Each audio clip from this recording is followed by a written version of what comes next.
Question: what is the meaning of the raze in the following sentence? Quote, consider the fact that if one were to bulldoze a country, raze it to the ground and rebuild it within the same year, this would be reflected as a high GDP flow, representing the total production a country generates over a specified period, in this case, a year.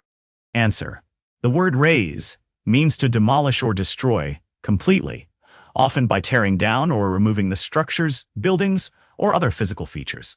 A related term is pulverize.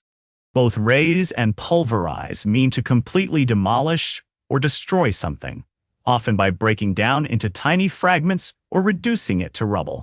However, there's a subtle difference in connotation and usage. Raze tends to convey a more complete and thorough destruction of something. It might imply a more radical, complete overhaul or demolition, often with a sense of thoroughness or completeness. On the other hand, pulverize generally suggests a more intense or forceful destruction, often resulting in a finer or more uniform powder or fragments, implying a more extreme level of damage. While both words essentially convey a destructive process, raze might be used in more standard or formal contexts, whereas pulverize might be used in more dramatic or forceful situations.